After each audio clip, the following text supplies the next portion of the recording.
जय हिंद प्यारे बच्चों। मैं आप सभी के लिए लेकर आया हूं चैप्टर 1 रासायनिक अभिक्रियाएं एवं समीकरण केमिकल रिएक्शंस एंड इक्वेशन से संबंधित जितने भी इंपॉर्टेंट ऑब्जेक्टिव क्वेश्चन हो सकते हैं, सारे ऑब्जेक्टिव क्वेश्चन का सीरीज इस वीडियो के अंतर्गत हम लोग करने वाले हैं। ठीक है।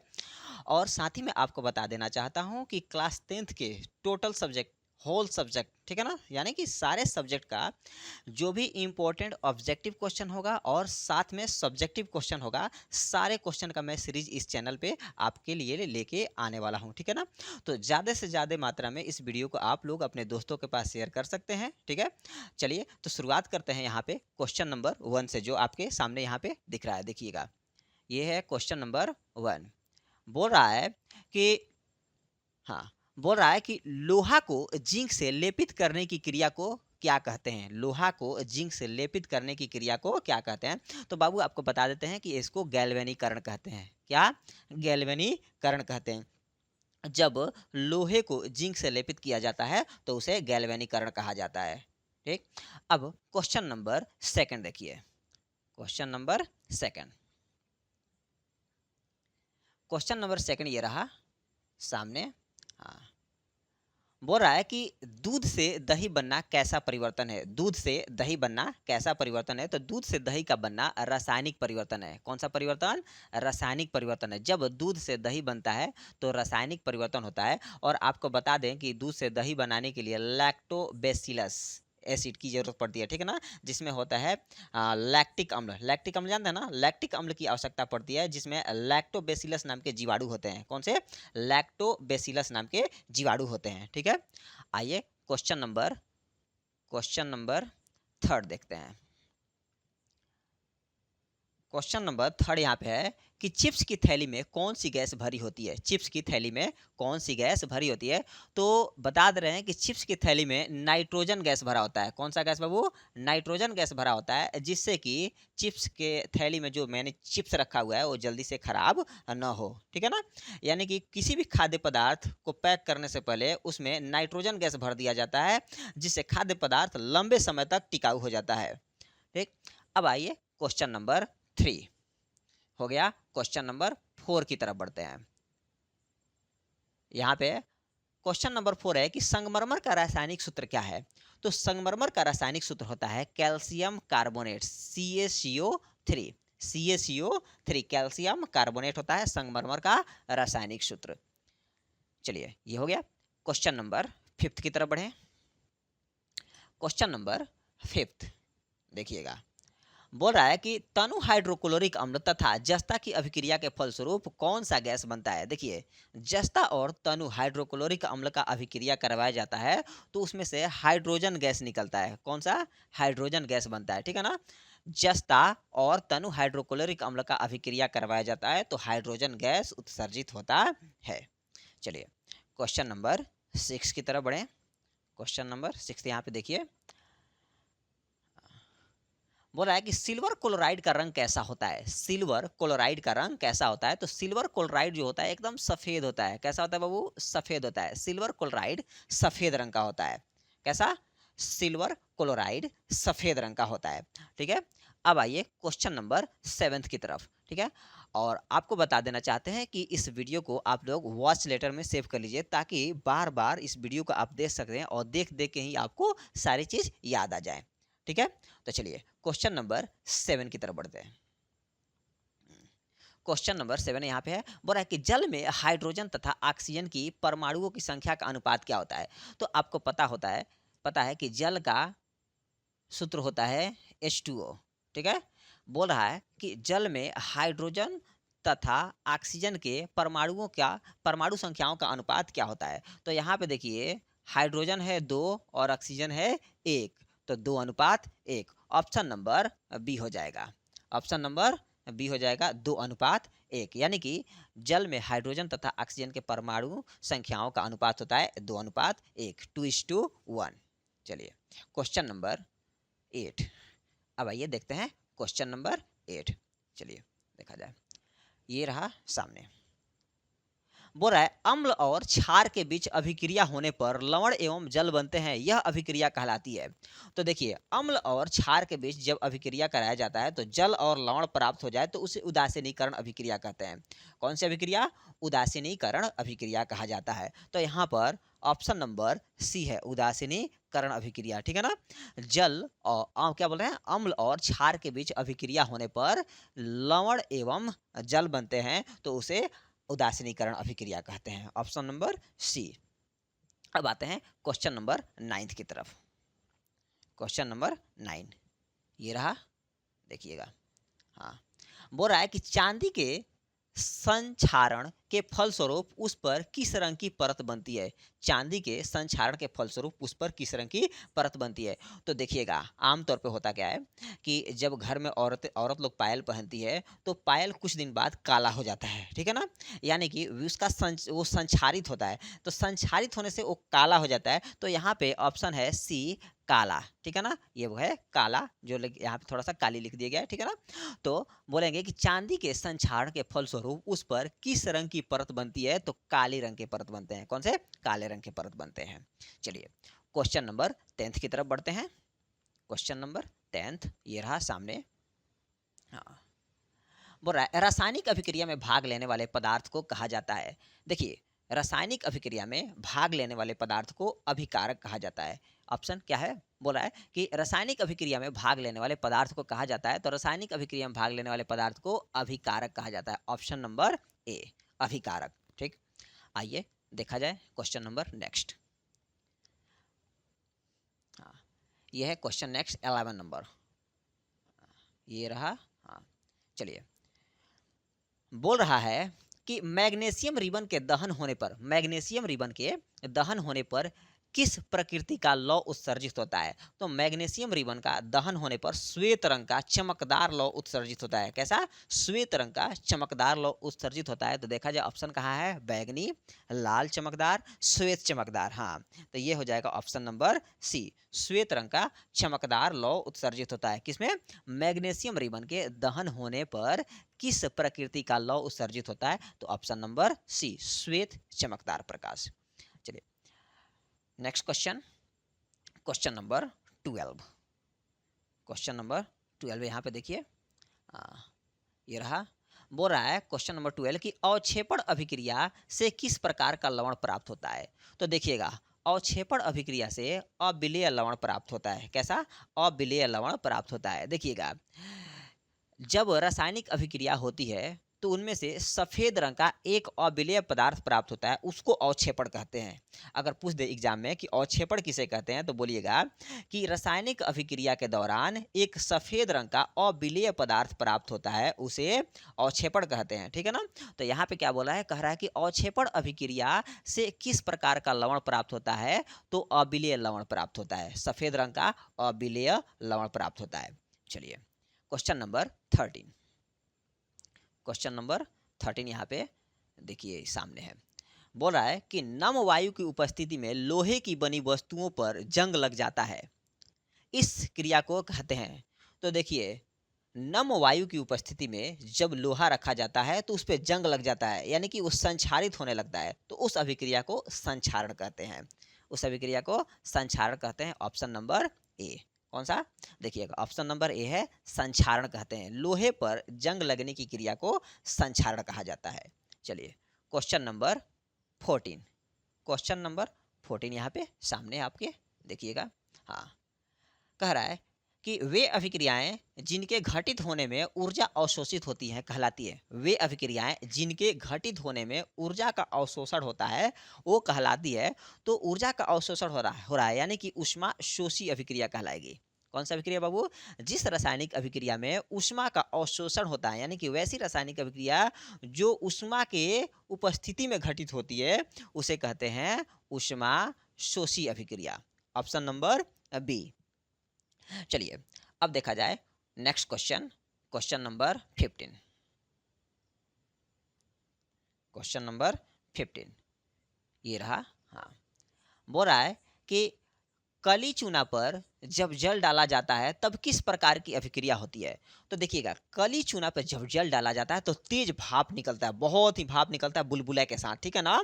तो यानी कि उसमें से ऊष्मा उत्सर्जित होता है। कली चूना पर जब पानी डालते हैं तो उसमें से ऊष्मा उत्सर्जित होता है, तो इसीलिए ये हो जाएगा ऊष्माक्षेपी अभिक्रिया, यानी कि वैसी रासायनिक अभिक्रिया जिसमें ऊष्मा उत्सर्जित होता है, यानी कि जिनसे ऊष्मा निकलती है, उसे कहा जाता है ऊष्माक्षेपी अभिक्रिया। और वैसी रासायनिक अभिक्रिया जिसमें ऊष्मा का अवशोषण होता है, उसे कहते हैं ऊष्मा शोषी अभिक्रिया। तो यहाँ पे क्या कह रहा है, इसमें ऊष्मा निकलता है। कैसे? कली चूना पर जल डाला जाता है तो ऊष्मा निकलता है, इसलिए ये हो जाएगा ऊष्मा क्षेपी अभिक्रिया। चलिए क्वेश्चन नंबर 16। क्वेश्चन नंबर 16 देखिए बाबू, ये रहा। बोल रहा है श्वसन किस प्रकार की अभिक्रिया है? श्वसन किस प्रकार की अभिक्रिया है? तो श्वसन उपचयन अभिक्रिया है। कौन सी? उपचयन अभिक्रिया है, ठीक है ना? इसमें ऑक्सीजन की वृद्धि होती है, श्वसन में ऑक्सीजन की वृद्धि होती है, इसलिए यह उपचयन अभिक्रिया है। चलिए क्वेश्चन नंबर 17। क्वेश्चन नंबर 17 ये रहा।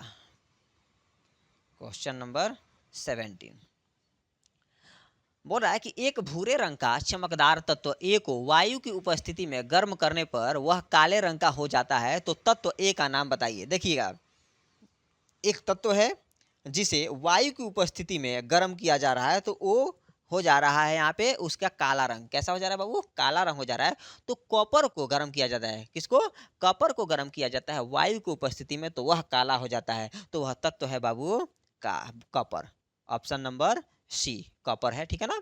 क्या? एक भूरे रंग का चमकदार तत्व ए को वायु की उपस्थिति में गर्म करने पर वह काले रंग का हो जाता है, तो तत्व ए का नाम बताइए। तो तत्व ए हो गया कॉपर। तत्व ए हो गया यहाँ पे कॉपर, ठीक है? ऑप्शन नंबर सी।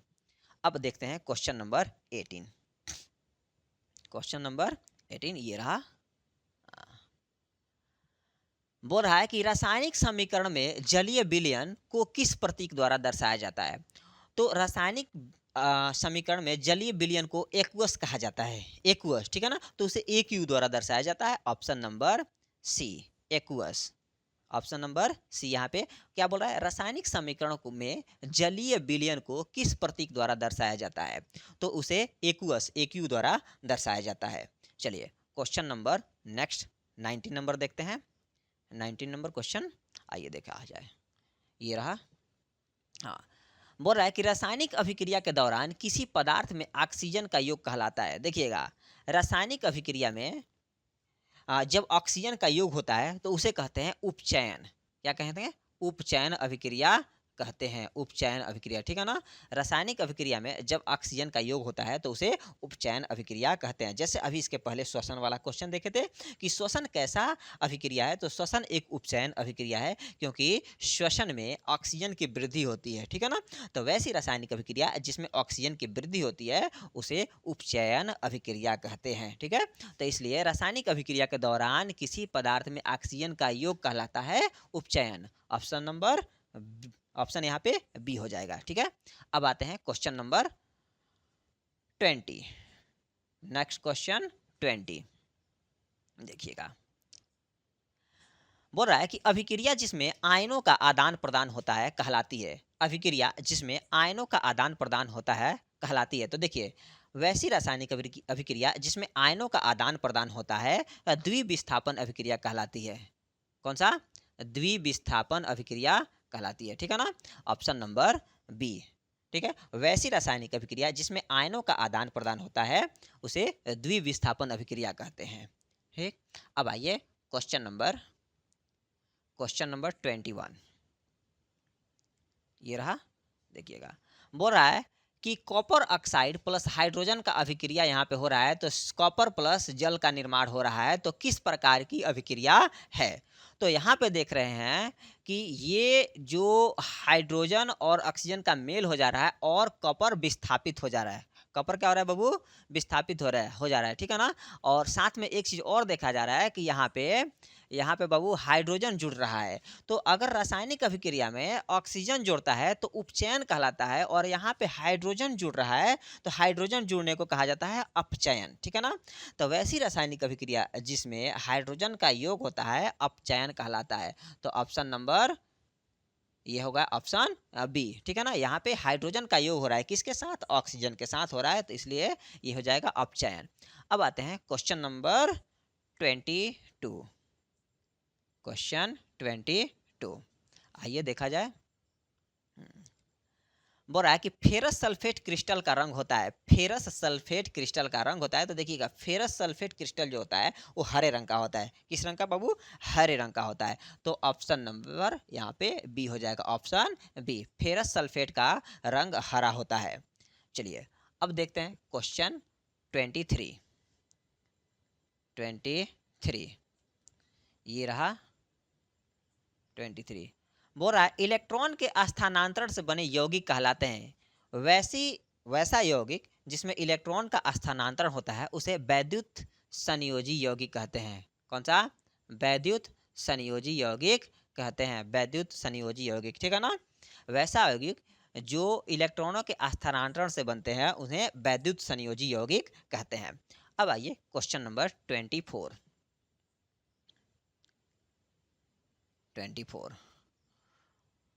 ये रहा। हाँ, बोल रहा है कि Fe2O3 प्लस 2Al, ठीक है ना। Fe2O3 का अभिक्रिया करा रहे हैं 2Al से, तो Al2O3 प्लस 2Fe बन रहा है, ठीक है ना। तो दी गई अभिक्रिया किस प्रकार की अभिक्रिया है, दी गई अभिक्रिया किस प्रकार की अभिक्रिया है, तो ये वाला हो जाएगा बाबू विस्थापन अभिक्रिया। कौन सा अभिक्रिया होगा, विस्थापन अभिक्रिया। बोल रहा है क्या, देखिएगा क्वेश्चन देखिए 24 नंबर बोल रहा है कि दी गई अभिक्रिया किस प्रकार की किस प्रकार की है, क्या दी गई अभिक्रिया किस प्रकार की है। तो यहाँ पे देखिएगा कि यहाँ पे एफी है ना, ये विस्थापित हो जा रहा है और एल इसके साथ आके बैठ जा रहा है, देख रहा है ना। यहाँ पे क्या है बाबू, एल O3 बन जा रहा है, यानी कि Fe को विस्थापित कर रहा है, आयरन को विस्थापित करके और एल्युमिनियम यहाँ पे बैठ जा रहा है, ठीक है। तो इस विस्थापित कर रहा है, इसलिए होगा विस्थापन अभिक्रिया, ऑप्शन नंबर डी, विस्थापन अभिक्रिया, ठीक है। अब आते हैं क्वेश्चन नंबर 25 की तरफ। क्वेश्चन नंबर 25 बोल रहा है लाल तप्त आयरन पर जलवाष्प प्रवाहित करने पर कौन सा यौगिक प्राप्त होता है। लाल तप्त आयरन यानी कि बहुत ही गर्म आयरन लोहा पर जलवाष्प प्रवाहित करने पर कौन सा यौगिक प्राप्त होता है। तो यहाँ पे Fe3O4 प्राप्त होता है। कौन सा, Fe3O4 यौगिक प्राप्त होता है, ठीक है। चलिए क्वेश्चन नंबर 26। क्वेश्चन नंबर 26 रहा ये, देखिए क्वेश्चन नंबर 26। हाँ चलिए, हाँ देखिए क्वेश्चन नंबर 26 क्या बोला है, समीकरण H2+O2 इक्वल्स टू 2H2O है, किस प्रकार का अभिक्रिया, मतलब कैसा है, ठीक है ना। तो देखिएगा ये वाला है, इसमें देखिएगा ये H2 और O2 यानी कि दो परिवारों का मिलन हुआ है, संयोजन हुआ है, दो परिवारों का मिलन या संयोजन हुआ है, या सीधे सीधे कहें तो यहाँ पे हाइड्रोजन और ऑक्सीजन का मिलन हुआ है, संयोजन हुआ है, इसलिए इसे कहेंगे संयोजन अभिक्रिया। कौन सी अभिक्रिया बाबू, संयोजन अभिक्रिया कहेंगे, ऑप्शन नंबर ए। अब आइए question number 27। Question number 27, zinc तथा लेड कॉपर की अपेक्षा, बोल रहा है कि जिंक तथा लेड कॉपर की अपेक्षा कम अभिक्रियाशील है, अधिक अभिक्रियाशील है, या समान अभिक्रियाशील है, या इनमें से कोई भी उत्तर संभव नहीं है, या कोई भी उत्तर संभव है। तो देखिएगा बोल रहा है जिंक तथा लेड कॉपर की अपेक्षा अधिक अभिक्रियाशील होते हैं, जिंक और लेड कॉपर की तुलना में अधिक अभिक्रियाशील होते हैं। कैसा होता है बाबू, तो अधिक अभिक्रियाशील होते हैं। चलिए अब आते हैं क्वेश्चन नंबर 28। ये रहा क्वेश्चन नंबर 28। बोला है कि ऐसी अभिक्रिया जिसमें दो या दो से अधिक अभिकारक मिलकर एकल उत्पाद का निर्माण करते हैं, क्या ऐसी अभिक्रिया जिसमें दो या दो से अधिक अभिकारक मिलकर एकल उत्पाद का निर्माण करते हैं उसे कहते हैं। तो देखिए, वैसी रासायनिक अभिक्रिया जिसमें दो या दो से अधिक एकल पदार्थ मिलकर, चाहे दो या दो से अधिक पदार्थ मिलकर एकल पदार्थ का निर्माण करते हैं, चाहे एकल यौगिक का निर्माण करते हैं, क्या बाबू? वैसी रासायनिक अभिक्रिया जिसमें दो या दो से अधिक अभिकारक मिलकर एकल उत्पाद का निर्माण करते हैं उसे संयोजन अभिक्रिया कहते हैं। कौन सा अभिक्रिया? संयोजन अभिक्रिया कहते हैं। ठीक है ना? तो ऑप्शन नंबर बी हो जाएगा, संयोजन अभिक्रिया कहते हैं। चलिए अब आते हैं क्वेश्चन नंबर 29। ये रहा। बोल रहा है निम्न में से कौन सा उत्पाद लेड नाइट्रेट को गर्म करने पर प्राप्त होता है? निम्न में से कौन सा उत्पाद लेड नाइट्रेट को गर्म करने से प्राप्त होता है, चाहे लेड नाइट्रेट को गर्म करने पर प्राप्त होता है? तो लेड नाइट्रेट को जब गर्म करते हैं तो बनता है NO2 और O2। कौन कौन सा? NO2 और O2। Option number D, NO2 और O2 प्राप्त होता है। ठीक है, अब आइए क्वेश्चन नंबर 30 की तरफ बढ़ते हैं। देखिएगा क्वेश्चन नंबर 30 बोल रहा है कि अमोनिया NH3 के अणु में नाइट्रोजन एवं हाइड्रोजन के परमाणुओं की संख्या का अनुपात होता है।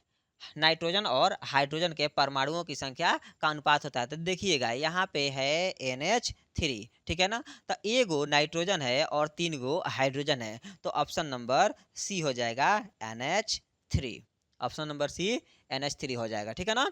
क्या बाबू? अमोनिया NH3 के अणु में नाइट्रोजन एवं हाइड्रोजन के परमाणु की संख्या का अनुपात है, तो यहाँ पे हो जाएगा 1:3।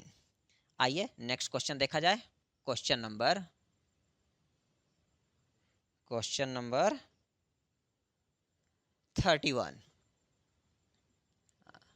बोल रहा है वे पदार्थ जिनके जलीय विलयन का उपयोग दीवालों के सफेदी में किया जाता है हैं। ठीक है ना? वे पदार्थ जिनके जलीय विलयन का उपयोग दीवालों के सफेदी में किया जाता है। देखिएगा पूछ रहा है ना कि वैसा विलयन जिनका उपयोग दीवाल की रंगाई में किया जाता है। तो आपको पता है दीवाल चूने से रंगा जाता है। कौन से चूना? कली चूना से। ठीक है ना? तो ये ऑप्शन नंबर कौन होगा? ऑप्शन फर्स्ट, ऑप्शन ए हो जाएगा, कली चूना। ठीक है ना? यानी कि दीवालों की रंगाई कली चूना से की जाती है। चलिए क्वेश्चन नंबर 32, ये रहा 32। बोल रहा है कि कौन सी गैस उत्सर्जित होगी जब धातुएं जल के साथ अभिक्रिया करेंगी? कौन से गैस उत्सर्जित होंगी जब धातुएं जल के साथ अभिक्रिया करेंगी? तो हाइड्रोजन गैस उत्सर्जित होता है जब धातुएं जल के साथ अभिक्रिया करती है, तो हाइड्रोजन गैस उत्सर्जित होता है। कौन सा बाबू? हाइड्रोजन गैस उत्सर्जित होता है, यानी कि option number C, hydrogen gas. चलिए अब आते हैं क्वेश्चन 33 के तरफ।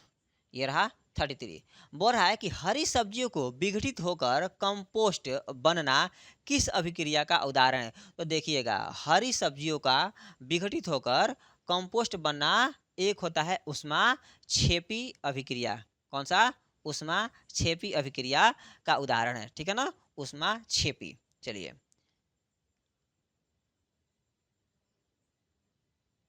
आइए अब आते हैं क्वेश्चन नंबर 34। बोल रहा है निम्नलिखित में से कौन सा एक दहन अभिक्रिया है? निम्नलिखित में से कौन सा एक दहन अभिक्रिया है? तो देखिए जल का उबलना नहीं है, मोम का पिघलना नहीं है, पेट्रोल का जलना। हाँ, पेट्रोल जब जलता है ना तो इसमें से मैंने ये क्या बोलते हैं, ये दहन की अभिक्रिया है। ठीक है ना? पेट्रोल जो जलता है तो इसमें से ऊर्जा क्या बोलते हैं, उष्मा उत्सर्जित होता है। ठीक है ना? तो इसलिए ये क्या है बाबू? ये है दहन अभिक्रिया का एग्जाम्पल। चलिए आइए अब देखते हैं यहाँ पर क्वेश्चन नंबर 35। क्वेश्चन 35 बोल रहा है कि धात्विक ऑक्साइड को किस प्रकार का ऑक्साइड कहा जाता है। धात्विक ऑक्साइड को किस प्रकार का ऑक्साइड कहा जाता है। देखिए, तो धात्विक ऑक्साइड जो होते हैं ना, क्षारीय ऑक्साइड होते हैं। कैसे ऑक्साइड होते हैं? क्षारीय ऑक्साइड होते हैं। तो लिखेंगे ऑप्शन नंबर यहाँ पे डी, धात्विक ऑक्साइड किस प्रकार के ऑक्साइड होते हैं, यानी किस प्रकार के ऑक्साइड कहा जाता है, तो इसको क्षारीय ऑक्साइड कहा जाता है। अब आइए देखा जाए क्वेश्चन 37। क्वेश्चन 37 बोल रहा है कि आधात्विक ऑक्साइड को कहते हैं। तो आधात्विक ऑक्साइड होता है अम्लीय ऑक्साइड। कौन सा? आधात्विक ऑक्साइड होता है अम्लीय ऑक्साइड। ध्यान से देखिएगा, आधात्विक ऑक्साइड जो होता है उसे अम्लीय ऑक्साइड कहते हैं और धात्विक ऑक्साइड को क्षारीय ऑक्साइड कहा जाता है। चलिए नेक्स्ट क्वेश्चन, क्वेश्चन नंबर